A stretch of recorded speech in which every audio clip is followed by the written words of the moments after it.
Le New Concept Sport Running Mag vous est présenté par Brooks. Run Happy.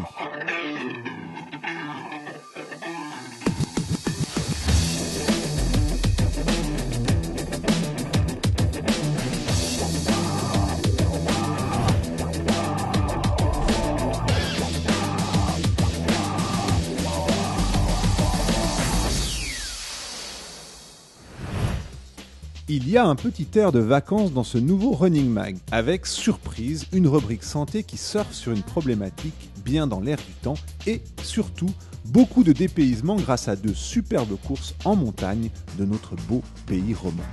Sans oublier tests, nouveautés et le traditionnel concours de fin d'émission qui vous invite à la course d'adieu du grand marathonien Victor Röthlin. Profitez, il reste encore un mois de plein été.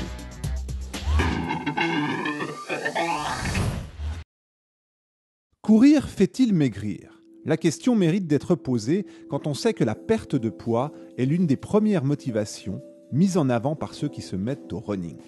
Et y répondre nécessite quelques précisions bien utiles. Explication vulgarisée du docteur Stéphane Borloo. Ce n'est pas la course à pied en elle-même qui va faire maigrir les gens, mais plus la planification et le fait de faire une activité physique d'une façon adéquate et régulière. Si on regarde sur le graphique, ici on a une dépense énergétique de base qu'on va dépenser tout un chacun sans rien faire pendant toute la journée. C'est ce qui permet à notre corps de tourner, de remplir ses différentes fonctions, que l'on dorme ou qu'on soit éveillé. Et puis sur cette dépense énergétique de base, durant la journée, on va faire une certaine activité. Quand on va marcher, on va prendre l'escalier, qu'on va aller jusqu'à sa voiture, qu'on va prendre le vélo, on va se rendre au travail, on dépense une certaine énergie supplémentaire. Et les gens qui font de la course à pied vont en fin de journée ou au milieu de journée faire un footing, en général en moyenne de 45 minutes, plutôt en zone 2, qui est une zone un petit peu de confort, où on est essoufflé, où on a l'impression de faire un effort. Ils vont dépenser une certaine énergie jusqu'à un certain point sous forme de lipides, donc de graisse, et au-delà d'un certain seuil, sous forme de glucides, de sucre. Ça, c'est ce que font les gens la plupart du temps. Ce qu'on leur dit, c'est que s'ils font la même activité journalière, mais avec de la marche active, donc en étant légèrement essoufflé, ou une course vraiment très lente, ce qu'on appelle une zone 1, d'une durée plus longue, ce qu'ils peuvent faire parce qu'ils seront moins fatigués, ils vont dépenser toute cette énergie ici en lipides avec une plus grosse énergie dépensée sous forme de graisse. Donc déjà plus intéressant pour perdre du poids. Mais au final, ça reste une toute petite partie par rapport à toute la dépense énergétique de base et à la dépense énergétique liée à l'activité journalière. Et ce qui serait encore plus intéressant, au-delà de faire de l'activité physique sur la journée, c'est de faire une activité physique très régulière et de développer sa masse musculaire pour pouvoir augmenter son métabolisme basal. Et donc ce gros morceau ici de dépense énergétique qui est surtout des lipides, avoir une dépense énergétique basale toute la journée plus élevée. Il y a plusieurs phénomènes qui se passent. D'une part, quand tu reprends une activité physique, là c'est pour les gens qui ont arrêté l'activité pendant un certain temps, quand tu la reprends, tu ne vas pas perdre tout de suite du poids. Ça c'est ce que les régimes essayent de faire, qui ne fonctionne pas bien, on perd surtout de l'eau, on la récupère derrière.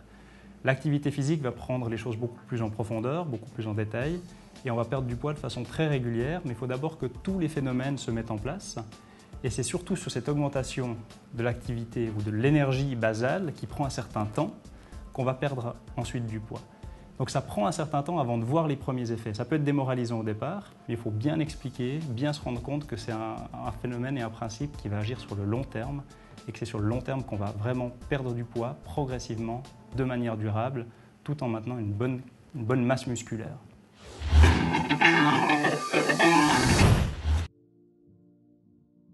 Le Super Trail du Bar-Latais, vous ne connaissez peut-être pas encore, mais c'est le 16 août prochain et c'est l'une des très belles courses de notre région romande. Nous avons demandé à l'un des organisateurs en quoi son épreuve se distinguait de toutes les autres courses de montagne, de plus en plus nombreuses au calendrier. Alors on s'est bien rendu compte que les coureurs qui faisaient des ultra-trails avaient un peu leur classique. C'est vrai que c'est difficile de se faire sa place parmi des courses d'ultra-endurance. Maintenant, nous, on a vraiment placé le coureur au centre de tout. On n'est pas là pour dégager du bénéfice ou quoi que ce soit.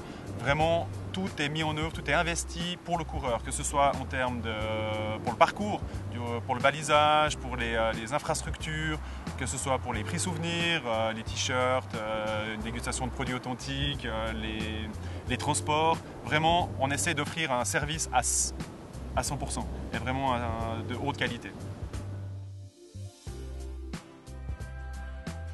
On se base beaucoup sur l'authenticité et la simplicité du trail. L'intégralité des parcours se déroule sur des sentiers pédestres.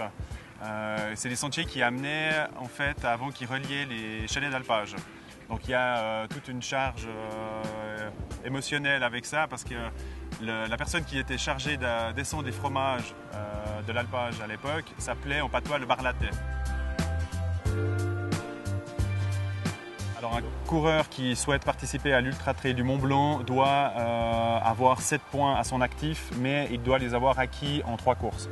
Sur les 3 parcours qu'on a, on a le trail de 46 km qui offre 1 point à l'UTMB et on a l'Ultra Trail du Barlatais qui offre 3 points pour l'UTMB 2015.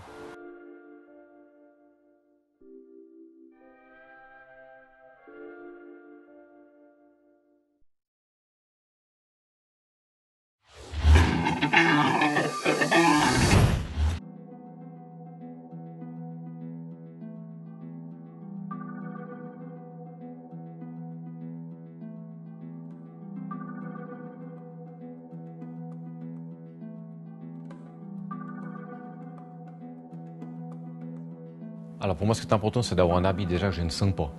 Ne pas avoir un habit en fait qui me dérange, qui me contrarie, qui me pèse un peu dessus. Et c'est vrai qu'avec les gammes d'habits Compressport, j'ai vraiment trouvé mon bon équilibre, mon idéal du fait que c'est un textile qui est très près du corps, qui me régularise bien la température du corps, donc j'ai ni trop chaud ni trop froid. Et surtout, je le sens quasiment pas, comme une deuxième peau. Et ça, c'est très très important pour moi.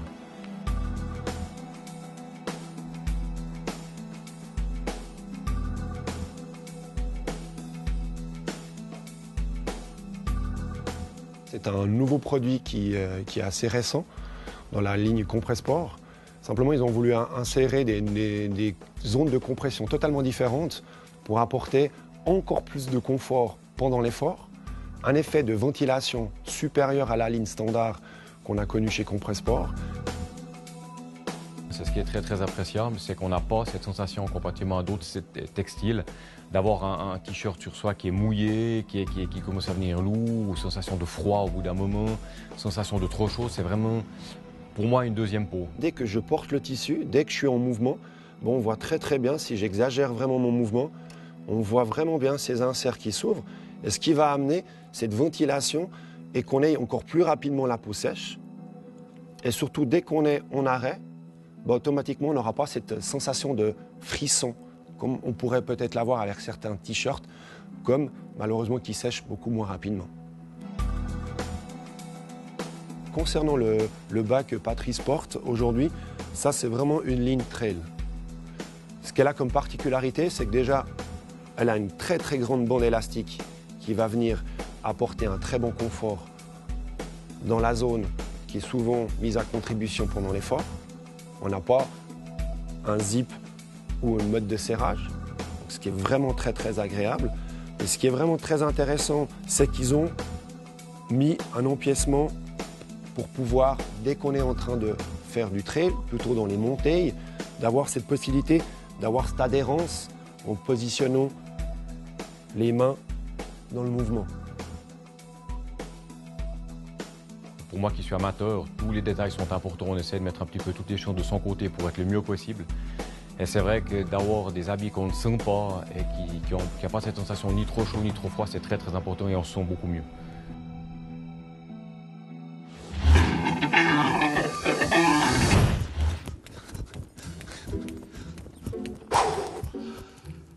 Salut! Aujourd'hui, on va parler de la problématique de la coordination entre le haut et le bas du corps. C'est essentiel pour le coureur à pied et on va utiliser ceci, une simple corde à sauter. Vous n'êtes peut-être pas très à l'aise avec la corde à sauter, mais ne vous inquiétez pas, si Pierre peut le faire, vous pouvez le faire. Alors Pierre, au premier exercice, donc simplement saut 2 pieds en même temps, coordination, passer la corde sous les pieds et pas se la prendre dans les pieds. C'est parti. On va essayer, c'est pas gagné.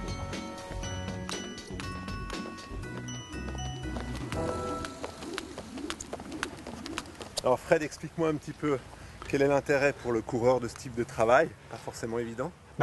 Ce type de travail, c'est de bien imaginer que le haut et le bas du corps doivent travailler ensemble. Et il arrive parfois que les mouvements soient un petit peu erratiques entre les coordinations bas et haut. Et là, il y a une obligation de coordination. Sinon, évidemment, on se prend la corde dans les pieds. Donc Pierrot, deuxième exercice, c'est en déplacement. Toujours cette coordination entre les bras et les jambes. Et en avançant, tu vas poser 2 appuis au sol à chaque fois. 2 appuis, un saut, 2 appuis, un saut. Et bien sûr, tu réaliseras cet exercice des 2 côtés.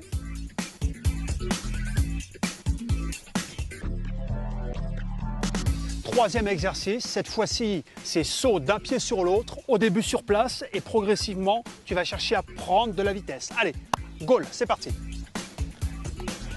Voilà, sur place et progressivement, tu progresses vers l'avant. Tu avances, tu avances. Allez, et tu prends de la vitesse. Voilà, le genou doit rester haut, n'amène pas ton talon vers l'arrière.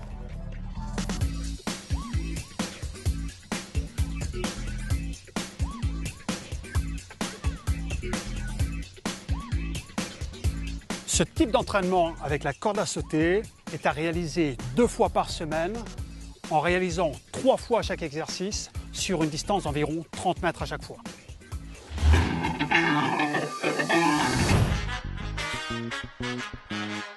La glycérine, ça a toujours été une chaussure hyper confortable. Et chaque année, ils ont pu, en travaillant les flex, la rendre un petit peu plus flexible. C'est quand même une chaussure qui est très épaisse, qui donne l'impression qu'on court sur un nuage. Mais avec cette flexibilité, on peut maintenant la donner à des coureurs un peu plus légers. Donc il n'y a pas de limite de poids. C'est pour des coureurs qui cherchent un maximum de sensations, de confort et qui veulent se faire plaisir. C'est un amorti qui est moelleux à la base et qui va réagir à l'impact et qui va s'adapter indépendamment du poids et de la vitesse de chaque coureur. Un coureur un peu plus lourd va avoir plus de fermeté au talon et un coureur plus léger va avoir plus de vitesse et plus de dynamisme et plus de réactivité. On retrouve plusieurs éléments, particulièrement ce talon rond et structuré qui va aider le coureur à réduire l'angle d'attaque, de poser le pied plus à plat pour réduire les chocs. Et aussi beaucoup plus de contact entre le pied et le sol. On a ici une zone qui va répartir les points de pression. Tout ça pour respecter la biomécanique du pied et donner un maximum de confort et de plaisir aux coureurs. Avec la glycérine 12, Renapi.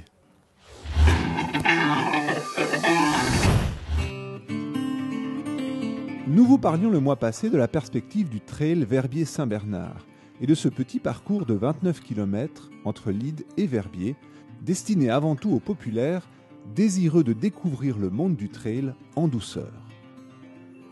Impression recueillie à Lourtier, à mi-chemin du parcours. C'est un trail initiatique, c'est vraiment pour un avant-goût, pour tester le trail. Et puis je me suis dit, bah ouais, départ quoi. La motivation, c'est l'ambiance, c'est le parcours, c'est sympa. Un petit défi personnel aussi, pour soi-même.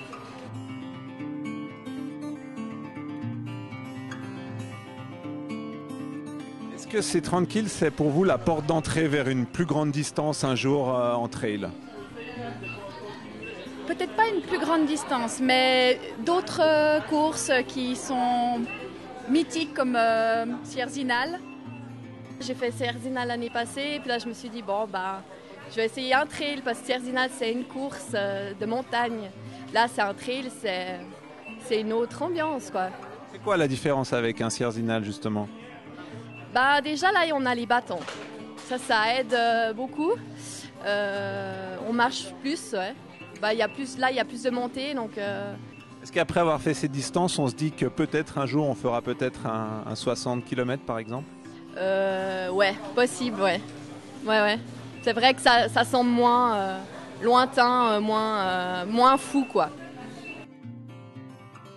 Moi, je me disais, pourquoi pas ma maman qui va faire de la randonnée cet été, elle pourrait très bien venir voilà, avec des bâtons, marcher avec les bâtons. C'est pas pour les coureurs, quoi. C'est pour les randonneurs. C'est aussi pour les randonneurs.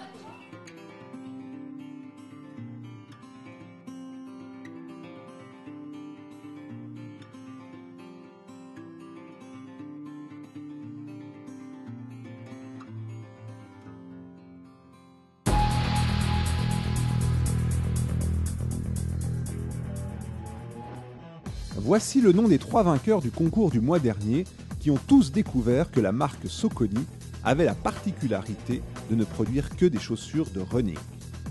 Corinne Valélian, Yvonne Servini et Pierre Pahu gagnent tous les 3 une paire de chaussures légères de marque Saucony. Ce mois, ASICS et New Concept Sport vous convient en invité très spécial à la course qu'organise le marathonien suisse Viktor Röthlin pour célébrer la fin de sa carrière sportive. Cette course aura lieu le 7 septembre au bord du lac de Sarnen sur 10 km ou 21 km au choix et sera bien sûr suivie d'une grande fête en compagnie du champion. Déplacement en train, inscription et banquet sont offerts à 3 d'entre vous. Il suffit pour cela de répondre à la question suivante. Quelle est la meilleure place obtenue par Viktor Röthlin aux Jeux Olympiques au cours de sa carrière? Réponse A, 3e place. Réponse B, 6e place. Réponse C, 14e place.